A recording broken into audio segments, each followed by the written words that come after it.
Governor, are you now trying to convince what I just said of Republicans? I'm a winner. I can win. I can beat Hillary.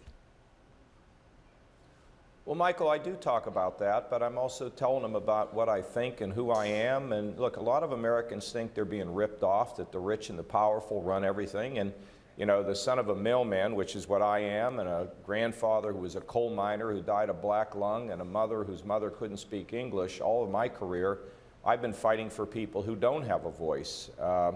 And Michael, I have to tell you, we are rising. I mean, in New Hampshire, you're finding us virtually tied for second or moving up to third place. No, I think that as people focus more and more, experience, reform-oriented, and they take a good look at you and they see whether they think you're a leader, whether you've got good qualities, and we're very, very pleased with where we are in New Hampshire right now. Well, why not flat out make the pitch and say to Republicans, you might be angry about the status quo. I'm angry about the status quo, but Donald Trump can't win a general election. I'm the guy from Ohio.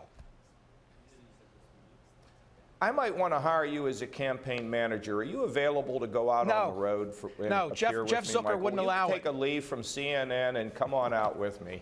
No, I just don't hear you express it that way. But I hear it from my radio. I hear it from my radio callers. My radio callers say, you know, give me Kasich, give me Rubio, give me Florida and Ohio. We win this thing. Well, look, you know, I think it's important to tell people how you win, and there isn't any doubt I win a general election. You said at the top of the show, I'm the strongest general election candidate. I have to get through the primaries, and the way I do that, Michael, is to have an opportunity for people to hear me, see me, poke me, smell me, see what they think about me, and that's exactly how it works in New Hampshire.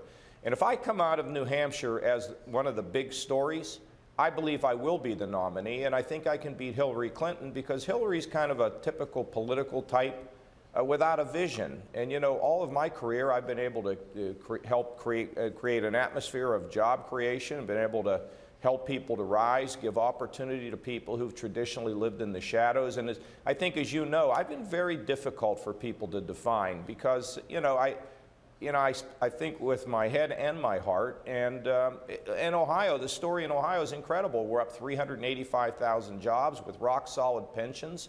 We have running a surplus. We've cut the most taxes of any governor in America today. And then those who have mental illness or drug addiction or the working poor or the developmentally disabled, or the minority community, we reach out to all of them and help them to have a voice and have them to have an opportunity to rise.